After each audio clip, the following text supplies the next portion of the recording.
चला तर मंडळी, करूयात आज मराठवाडा स्पेशल अशी उन्हाळी थाली। आणि ह्या थालीमधले जे सगळे पदार्थ आहेत एकमेकांना पूरक आहेत, एकमेकांशिवाय एकमेकांची चव अपूर्ण आहे असे हे सगळे पदार्थ आहेत। आणि ही थाली करताना अगदी कमीत कमी वेळेचा आपण वापर केलेला आहे, त्यामुळे ही अगदी झटपट होते, तितकीच पौष्टिक पण असणार आहे। आणि तेल तूप कमी कसं वापरायचं हे देखील मी छोट्या छोट्या टिप्समध्ये सांगितलेलं आहे। आणि तुम्हाला ही थाली ना कोणत्याच भागात बघायला भेटणार नाही, ही फक्त धाराशिवकडे पाहायला भेटते। कारण ह्या थालीमधले जे प्रकार आहेत सगळे प्रकार एका थालीमध्ये फक्त धाराशिवमध्ये असतात। कारण आमच्या घरामध्ये म्हणजे माझ्या स्वतःच्या घरामध्ये आजच सासूबाईपासून हे कॉम्बिनेशन खाल्लं जातं, म्हणजे त्यांच्या पण पूर्वापारमध्ये हे कॉम्बिनेशन करत होते। धाराशिवमधलेच ते असल्यामुळे आम्हाला ते आमच्यापर्यंत पोहोचले, त्यामुळे आपण तुमच्यासाठी खास व्हिडिओ घेऊन आलेले आहे। चला बघूया आता वेळ न घालवता पटकन थालीमध्ये काय काय आहे ते। अगदी वेगळ्या पद्धतीने केलेला हापूसचा रस आणि तो मिक्सरला न लावता केलेला आहे, सुक्या सांडग्याची भाजी आणि वेगळ्या प्रकारचा शेवयाचा भात। चला तर मग पटकन व्हिडिओला सुरुवात करूया। इथे आपण हापूस आंबे घेतलेले आहेत 5।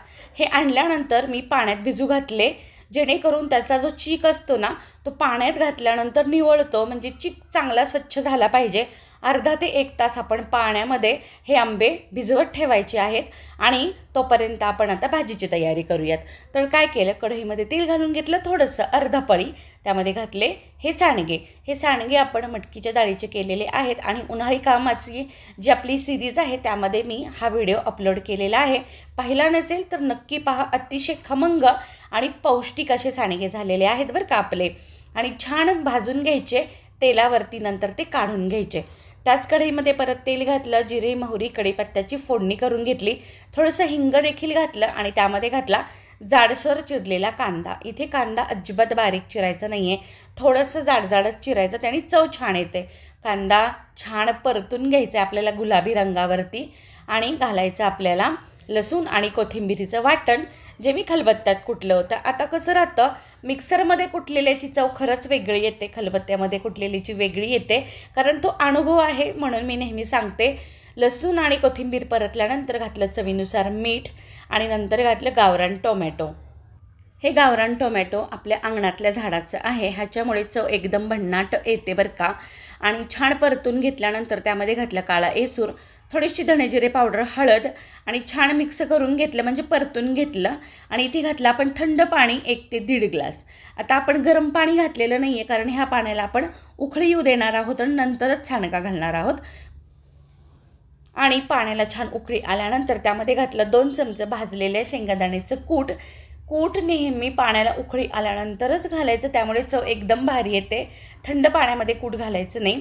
नंतर परत एकदा उकळी काढून घेतली आणि त्यामध्ये घातला आपण भाजलेला सांडगा, छान मिक्स करून घेतलं आणि झाकण घालून शिजायला ठेवलं। दुसऱ्या गॅसवरती शिफ्ट केलं, परत मी कढई दुसरी ठेवली आणि त्यामध्ये घातलं 1 चमचा साजूक तूप आणि घातल्या सुजीच्या शेवया। आता ह्या शेवया आपण घरी सुजी काढून केलेल्या आहेत, रव्याच्या शेवया किंवा रेडीमेड शेवया आपण वापरत नाही घरामध्ये, त्याची चव तितकीशी घरामध्ये कुणालाच आवडत नाही, मला करायला देखील आवडत नाही। वर्षाच्या उन्हाळी कामामध्ये आपण सुजीच्या शेवया करतो। शेवया छान मंद आचेवर भाजून घ्यायच्या, त्याने चव खूप छान येते। आणि त्यामध्ये घातलं मी आता 1 वाटी समजा शेवई असेल तर 1.5 वाटी मी घातलं उकळलेलं पाणी। आता हे पाण्यामधल्या शेवया आहेत बरं का, दुधामध्ये देखील शिजवल्या तर चांगल्या लागतील, पण आमच्या घरामध्ये ही असंच केला जातो शेवयाचा भात। जर आमरसासोबत शेवई खायची असेल तर ती पाण्यामध्ये शिजवली जाते, जेणेकरून दुधात शिजवली तर ते खिरीसारखी चव येते आणि पाण्यात शिजवली तर ते शेवयाच्या भातासारखी चव येते असं म्हटलं जातं। त्यामुळं मग मी पाण्यातच शिजवल्या, छान पाणी आटून दिलं आणि नंतर शेवटी घातलं परत 1 चमचा साजूक तूप, छान मिक्स केलं आणि झाकण घालून बाजूला ठेवून दिल्या। तूप घातल्यामुळं ना ते एकमेकांना चिकटणार नाहीत, जरी थंड झाल्या तरी त्या सुट्ट्याच राहतील, आपण भाजल्या पण व्यवस्थित होत्या। आता आपण बघूयात सांडगा। तर सांडगा एकदम भारी शिजलेला आहे। तुम्हाला जर रस्सा करायचा नसेल ना तर इतकं त्याला लपथप असणं आवश्यक आहे, जास्त कोरडा पण करायचा नाही, थंड जसा जसा होईल तसा तसा तो कोरडा होत जातो। मस्त हिरवीगार कोथिंबीर घालायची, झाला आपला झणझणीत सांडगा तयार। आता आपण हापूस जो भिजू घातला होता सुरुवातीला तो पाहूया। छान स्वच्छ धुवून घेतला आणि त्याची जे नाकाडं असतात ना ते सगळे काढून घेतले आणि नाकड काढल्यानंतर सगळं हाताने तो चोळून त्याचा चीक काढून घेतला. चीक जर राहिला तर रसाची चव बदलते बरं का, आणि तो रस बाधतो आपल्याला. चीक व्यवस्थितच धुवायचा, वेळ काढून चीक धुवायचा. नंतर काय केलं मी, ह्या पद्धतीनं पातळ असं सगळ्या आंब्यांची सालं काढून घेतले. पूर्वी की नाही काय करायचे, असा आंबा हातावरती मऊ करून घ्यायचे आणि तो पिळला जायचा आणि नंतर त्यामध्ये साखर किंवा मीठ जे घालायचे ते घालायचे. पण आता मी नवीन ही पद्धत चालू केलेली आहे. ह्या पद्धतीने पातळ असं साल काढून घ्यायचं. आणि पातळ साल काढल्यामुळं काय होतं, एकतर आंबा आपण भिजवलेला आहे त्यामुळे साल पण पटकन निघतं आणि सालीला अजिबात असा रस राहत नाही बरं का. छान व्यवस्थित पातळ साल काढून घेतलं की नंतर आपण एक ट्रिक केलेली आहे. आपल्याला इथं मिक्सरचा वापर अजिबात करायचा नाही आहे. जर आपण हा रस मिक्सरमध्ये बारीक केला ना, तर ज्या त्याच्या पात्या असतात ना मिक्सरच्या, त्या गरम झाल्यानंतर काही वेळाने म्हणजे 1 ते 1.5 तासांनी कालांतराने तो रस काळपट पडायला चालू होतो आणि त्याची चव देखील बदलते. आता तुम्ही ह्या पद्धतीनं केला मिक्सरचा वापर न करता तर ना तो रस अगदी संध्याकाळपर्यंत सुद्धा तसा तसा कलर राहतो त्याचा. मिक्सरमध्ये अजिबात घालायचं नाही, चव देखील बदलते. आपण केलेला आहे निरसा रस. आता आमच्याकडे शेतात भरपूर झाडं आहेत बरं का, आणि आंब्याचा जसा सीझन चालू होतो त्या पद्धतीनं एक झाड उतरलं जातं. म्हणजे आता आम्ही मागच्या आठवड्यामध्ये 1 झाड उतरलं, ते पिकू घातलं आणि तोपर्यंत हा आंबा संपेपर्यंत दुसरा आंबा उतरायला येतो. असं आमचं जून महिन्यापर्यंत, म्हणजे जोपर्यंत मृग नक्षत्र निघत नाही तोपर्यंत आमच्या आमराईमधले आंबे चालूच असतात. शेवटी उतरतो तो आम्ही 7 जून नंतर लोणच्याचा आंबा, म्हणजे 7 जूनला जे मृग नक्षत्र निघतं तेव्हा शेवटचा आंबा उतरला जातो तो लोणच्याचा. आता आपण आमरसाचं पाहूयात.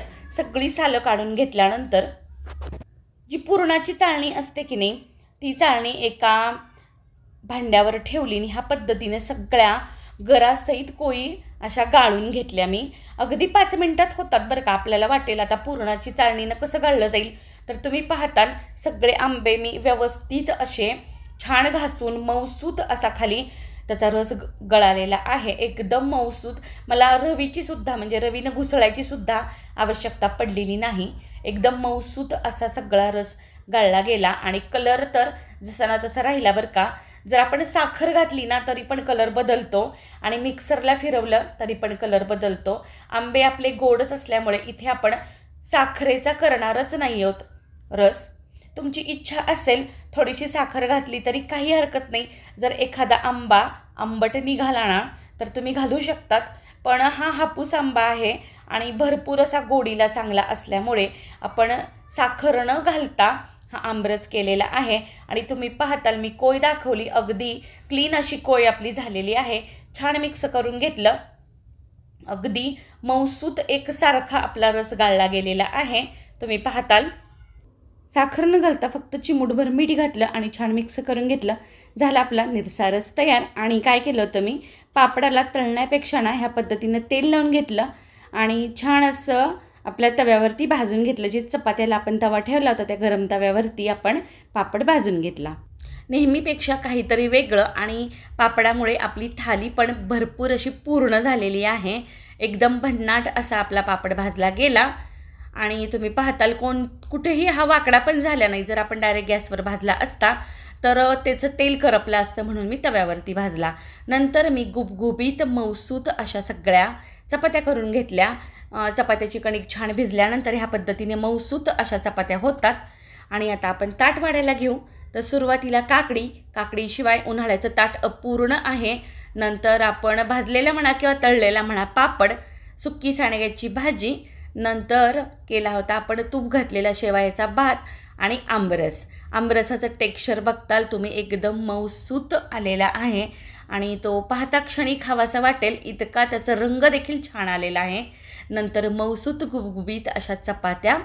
मी डाळ भात केलं नाही कारण आपण शेवयाच्या भातावर सोबत खाणार आहोत आमरस.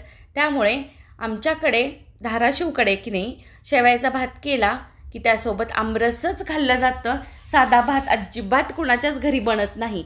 जोपर्यंत आमरसाचा सीझन आहे तोपर्यंत सांडग्याची भाजी, शेवयाचा भात आणि आमरस चपाती हे कॉम्बिनेशन इकडे खूप फेमस आहे बरं का. आणि एकदा नक्की करून बघा. ह्या पद्धतीनं आणि केल्यानंतर कमेंट करा. सबस्क्राईब केले का नसेल केलं ना तर पटकन करा आणि त्याच्या शेजारची जी बेल घंटा आहे ती पण क्लिक करा, म्हणजे व्हिडिओ अपलोड झालेले तुम्हाला कळतील. चला तर आता उद्या भेटू नवीन व्हिडिओसोबत. तोपर्यंत सगळ्यांची मनापासून कृतज्ञता आणि मनापासून धन्यवाद.